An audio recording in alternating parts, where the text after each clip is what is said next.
से खोजिएगा बढ़िया आदमी, कोई है यहाँ अच्छा? तो ये पहला नमूना आपके सामने दिखा रहे हैं, ये पहला नमूना है। सही चुने हैं कि नहीं चुने? मनोज भारती जनसुराज के नहीं, कार्यकारी पूरा अध्यक्ष हाथ उठाकर बताइए सही चुने हैं कि नहीं चुने हैं? बोलिए सही है, समर्थन है कि नहीं है? कल ये मत कहिएगा कि प्रशांत किशोर चुन के बैठा दिए। फिर से हाथ उठाकर बताइए, अनुमोदन कीजिए, ठीक है कि नहीं है? ये इसलिए नहीं है कि ये दलित समाज के हैं, ये काबिल हैं जो दलित समाज के भी हैं। यही जनसुराज का रास्ता है और हर समाज से ऐसे ही लोगों को, जरूरी नहीं है कि अब कुछ लोग सोच रहा होगा ए भैया सब अधिकारी हो, होशियार थोड़े हैं ना, इस मंच पर बैठे हुए बड़े काबिल लोग हैं। अभी आप मिले गिरी जी से, गिरी जी वाईवी गिरी यहाँ के सबसे बड़े कानून विदों में उनकी गिनती होती है। वो इसलिए नहीं यहाँ हैं कि वो गिरी हैं, वो इसलिए यहाँ हैं जो यहाँ के सबसे विद्वान काबिल वकील हैं, जो गिरी समाज के भी हैं। आपने अभी केसी सिन्हा का नाम सुना। केसी सिन्हा इसलिए नहीं है कि वो सिन्हा है कि सिंह है, वो इसलिए हैं कि किसी जाति का बच्चा जब गणित पढ़ना चाहता है तो वो केसी सिन्हा का किताब पढ़ता है। तो जनसुराज का रास्ता ठीक है कि नहीं है? है ना ठीक? जोर से बोलिए, है कि नहीं है?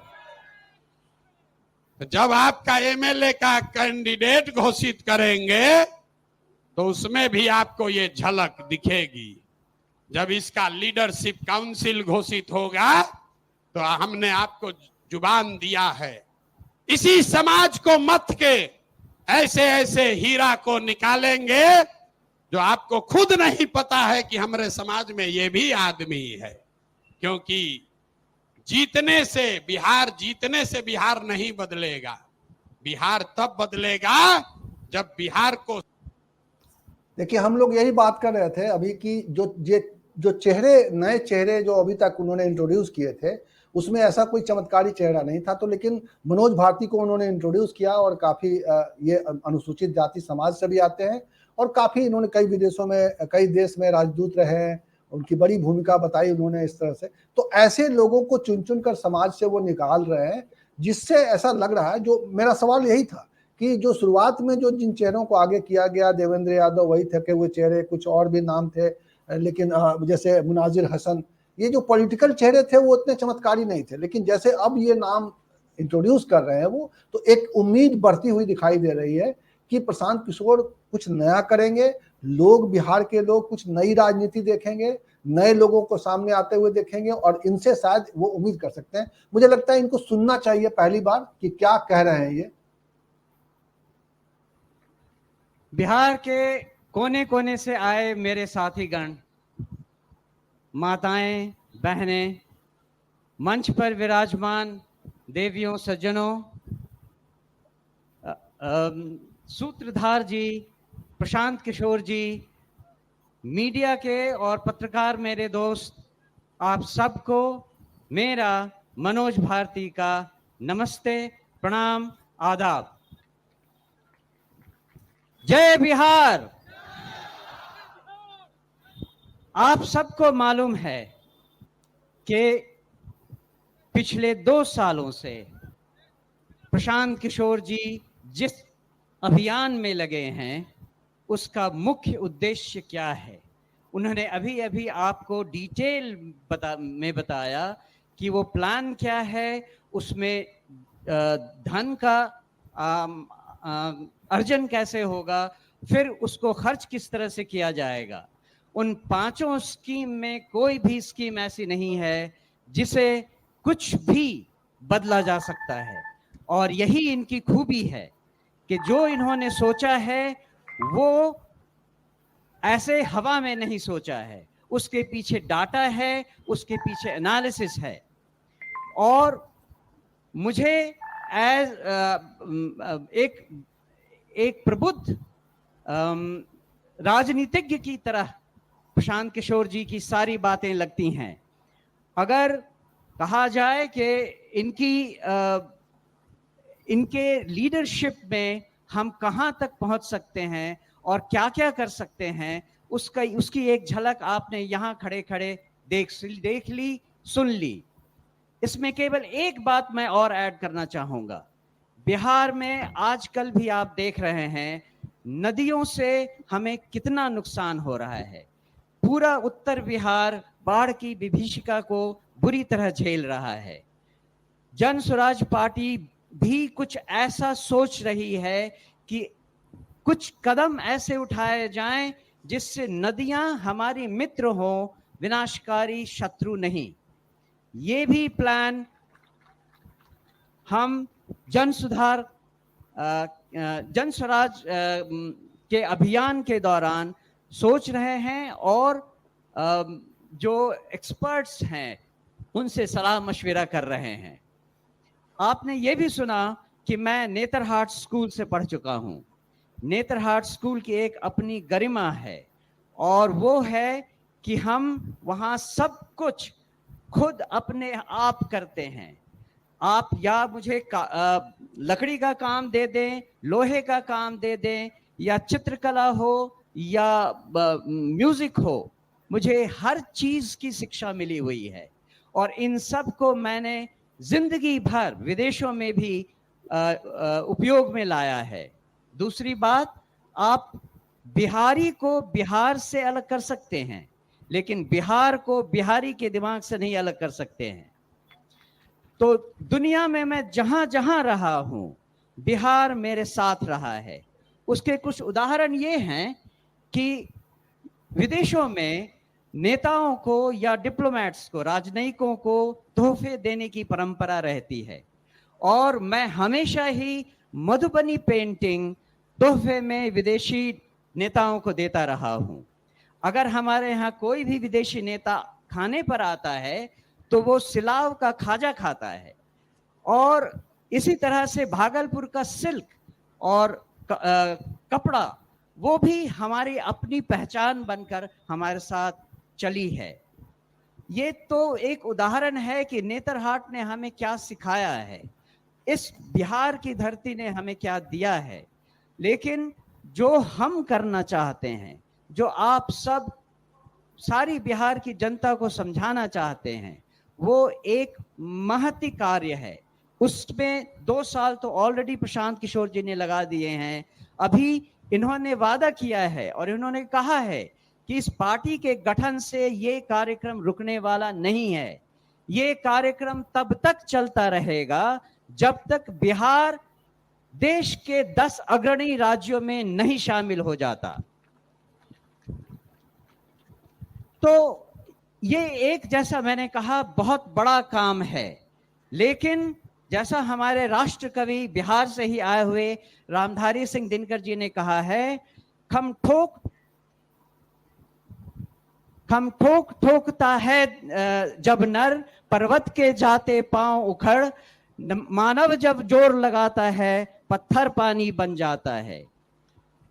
तो जन स्वराज के अभियान के इस स्तर पे जो रिस्पॉन्सिबिलिटी, जो जिम्मेदारी मुझे दी गई है, मैं आपको आश्वस्त करता हूं कि मैं उसे पूरी लगन, ईमानदारी, कर्मठता से निभाऊंगा और अपने पूरे कार्यकाल में, जो कि छोटा है लेकिन विवेकपूर्ण ढंग से निर्णयों के साथ उस राह पे चलूंगा।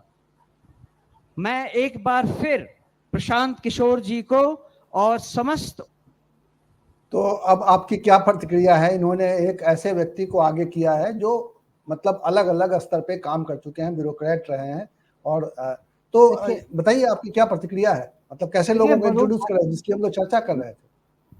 मनोज भारती को जो उन्होंने कार्यकारी अध्यक्ष बनाया, बहुत काबिल आदमी, और वो राजदूत भी रहे कई देशों में और नेतरहाट के IITian रहे और उन्होंने बहुत सारे देशों में काम किया। तो आज की तारीख में प्रशांत किशोर ने एक तरह से बिहार की बागडोर, भारतीय जो दलित नेता भी एक सवाल है, दलित नेता के रूप में देखे जाएंगे, अभी देखे गए नहीं हैं, देखे जाएंगे।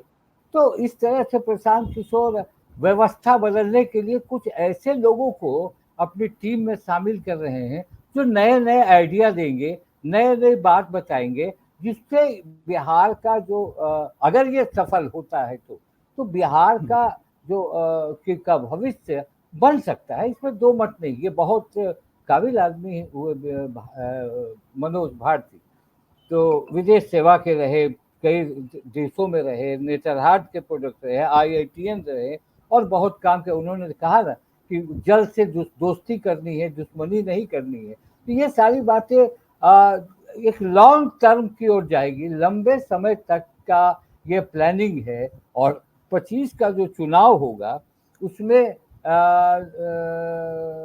अब कितने सफल होंगे ये नहीं कह सकते, मगर हाँ एक नए कॉन्सेप्ट के साथ प्रशांत किशोर आज टिक रहे हैं। और अपने देखिए बहुत भीड़ है, तमाम भीड़। हालांकि वेटनरी कॉलेज बहुत बड़ा मैदान नहीं है, जबकि गांधी मैदान में इनकी सभा को नहीं होने का ये दिया गया और वेटनरी कॉलेज शिफ्ट किया गया।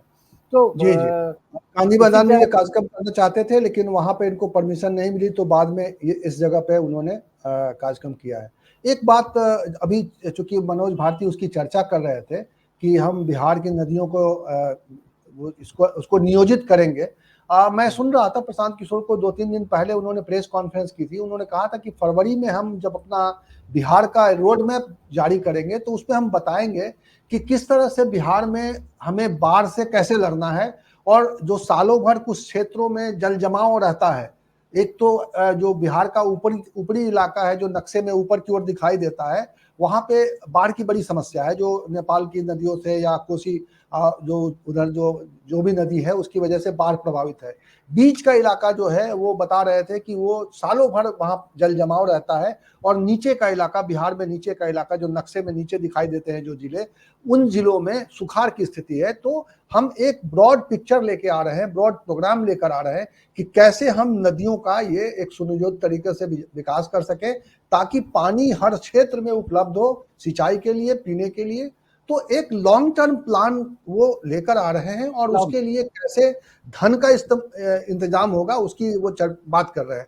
जैसे उन्होंने शिक्षा के लिए जो पैसा चाहिए उसके बारे में एक प्लान बताया। तो क्या आपको लगता है कि ये इस तरह का जो एक कैटेगोरिकल प्लान दे रहे हैं, तो 2025 का चुनाव मुद्दों से भरा हुआ चुनाव होगा? लोग जो बिहार की जनता मानी जाती है कि वो जातियों के आधार पर वोट कर देती है, क्या प्रशांत किशोर उनको मुद्दों पर खींच कर ले आएंगे? देखिए मुद्दे तो बहुत ही काबिलियत से भरे हैं, और मुद्दे जिस तरह से प्रशांत किशोर मुद्दा बना रहे हैं, मगर प्रशांत के साथ ये भी मुद्दा बना रहे हैं कि शराबबंदी हटा देंगे, वो मुद्दा बना रहे हैं। बहुत जो पॉलिटिकल मुद्दा है प्रशांत किशोर उसको भी बना रहे हैं, और उनका ये भी कहना है कि हम 2 लाख लोगों को हम रोजगार दे देंगे। कैसे देंगे? बैंकों के बारे में उनका कहना है कि 100 रुपया में 40 रुपया बिहार को मिलता है और लोन, और 100 रुपया में 90% गुजरात को मिलता है। तो ये सारी चीजें अगर वाइबल हो जाएगी, क्योंकि देखिए ये सिर्फ प्रशांत किशोर और बिहार के कहने से नहीं होगा, इसमें केंद्र की सहभागिता बहुत जरूरी है। मगर हाँ एक प्लान बना रहे हैं, मुद्दे बनेंगे। मुद्दे आपने देखा कि किस तरह से नवयुवकों को वो अपने पाले में कर रहे हैं। जैसे तेजस्वी यादव ने पिछले चुनाव में रोजगार का मुद्दा बनाकर अपने पाले में खींचा था। तो ये बात है। मगर अभी जिस तरह से ये अच्छी बात है जिस तरह से अभी उन्होंने भारती जी को इंट्रोड्यूस कराया, और मैं कह रहा हूँ 2 पक्ष ये बना रहे हैं, 2 लेयर का मामला बन रहा है। एक लेयर जो अधिकारियों का होगा, वो लेयर व्यवस्था की बातों की बात करेगा और व्यवस्था को ठीक करेगा। एक जो दूसरा लेयर है जो पॉलिटिकल है, जो मुस्लिम चाहे दलित चाहे ओबीसी, ये को लेकर आगे बढ़ेंगे। तो मुझे लगता है कि आज जिस तरह से प्रशांत किशोर ने आगाज किया है, ये आगाज बहुत कठिन है।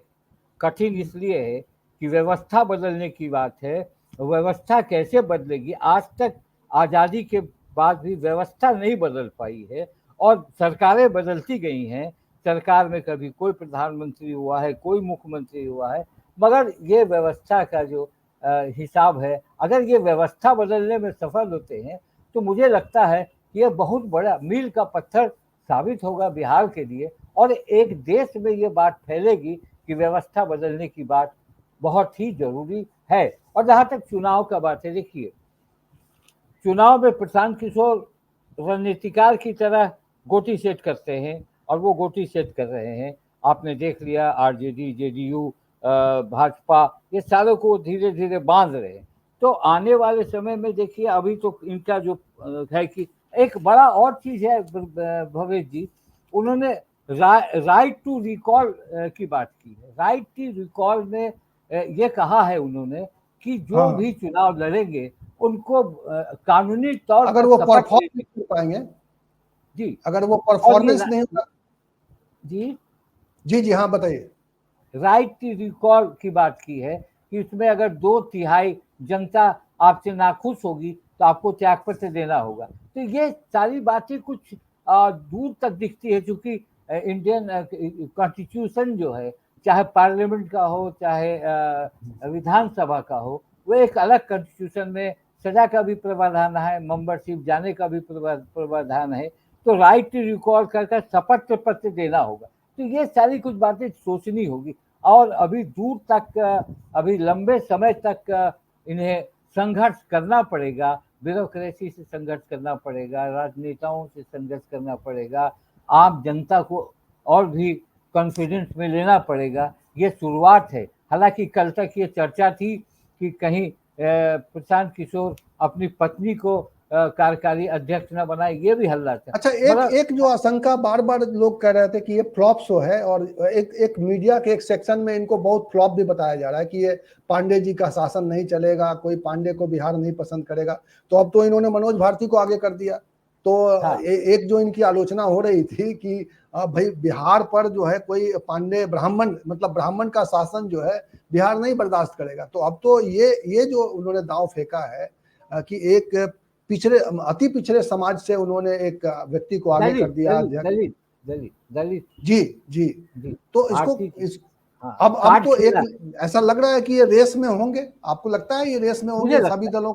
मुझे लगता है कि एक बदलाव, देखिए 77 के बाद कोई ऐसा मुहिम नहीं छिड़ पाया जिससे सरकार दबाव में आए, सरकार सचेत हो जाए। और जिस तरह 77 का 74 का आंदोलन था, वो आंदोलन में जो युवा शक्ति है, वो युवा शक्ति थोड़ी सोती हुई नजर आई थी। मगर आज अब आगे क्या होगा, आज की भीड़ को देखकर लगता है कि प्रशांत किशोर इसे और आगे ले जाना चाहेंगे। और देखिए तीनों पार्टियों ने आलोचना कर दी। भाजपा के सम्राट चौधरी ने भी आलोचना कर दी प्रशांत किशोर की, जनता दल यूनाइटेड के नीरज कुमार ने भी आलोचना कर दी, मीसा भारती ने कह दिया कि वो भाजपा की बी टीम है। और भाजपा की बी टीम है तो इसमें जिस तरह से वो कह रहे हैं कि हम 40 मुस्लिम उम्मीदवार को टिकट देंगे, परंतु उनके समक्ष मुश्किल ये दिखता है कि क्योंकि यह ओबीसी नहीं है, ओबीसी भी होते थे। देखिए ओबीसी भी आए थे पार्लियामेंट के चुनाव में तो वो फ्लॉप हो गए थे, ओबीसी नहीं जीत पाए थे। यदि मुस्लिम बढ़ जाएगा तो इसका फायदा किसको मिलेगा, ये बात मुस्लिम सोचते हैं। तो ये सब बहुत कठिन दौर है इनका, और ये बड़े तरीके से इनको काम करना होगा, क्योंकि मुस्लिम और यादव एक बड़ा चंक है, उसके साथ किस तरह से वो अपने पाले में करते हैं ये आने वाला समय बताएगा, जब वो अपने सारे एजेंडे को लेकर बैठेंगे।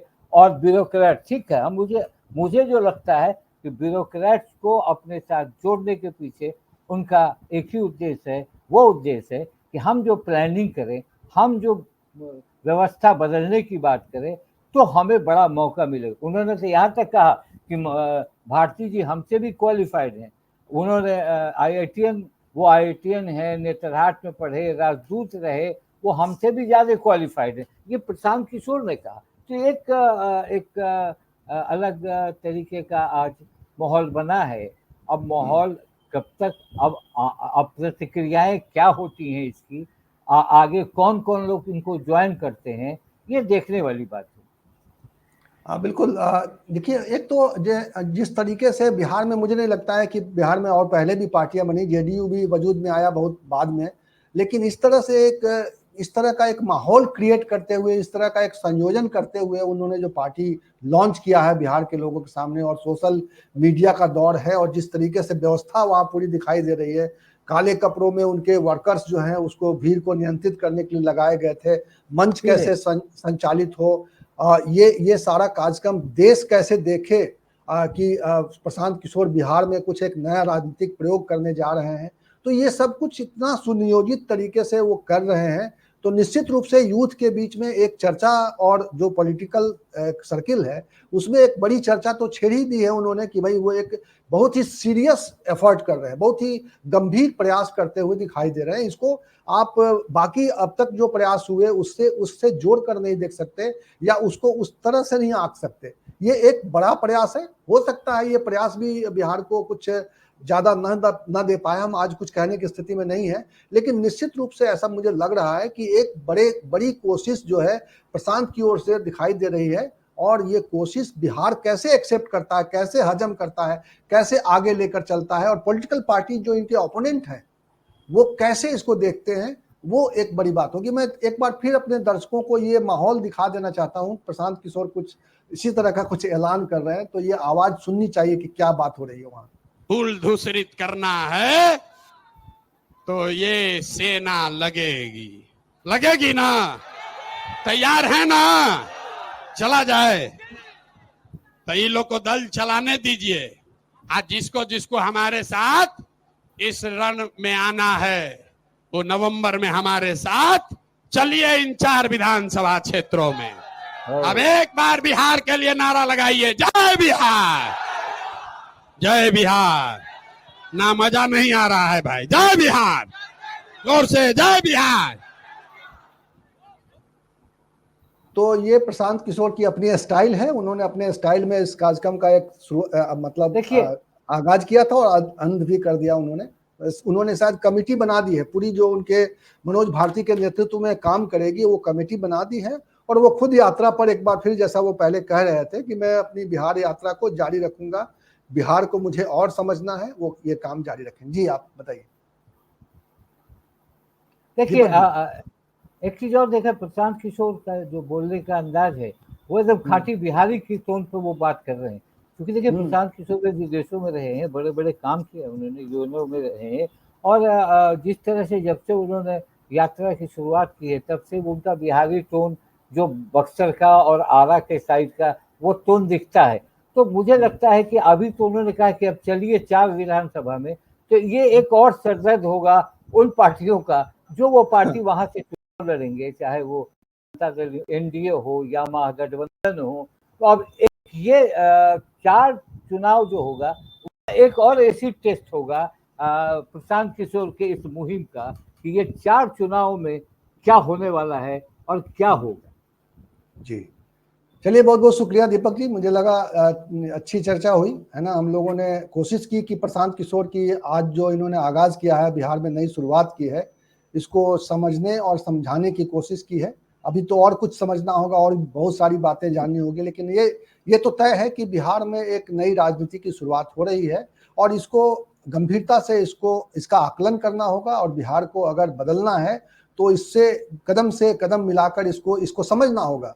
इसको ऐसे रिजेक्ट करने से मुझे लगता है बिहार कुछ चूक जाएगा, और इस कार्यक्रम को हम यही समाप्त करते हैं फिलहाल। और दीपक जी, आपका बहुत बहुत शुक्रिया, आपने इस पूरे कार्यक्रम को बड़ा सार्थक बनाया, और आपका इतना लंबा एक्सपीरियंस है बिहार की राजनीति को देखने का, 40 साल से ज़्यादा समय से आप बिहार को देख रहे हैं, बिहार की राजनीति को देख रहे हैं, राजनेताओं को पढ़ रहे हैं, उनके संपर्क में रहते हैं, तो निश्चित रूप से ये कार्यक्रम जो है आपसे, आपकी बातों से समृद्ध हुआ है। बहुत बहुत शुक्रिया।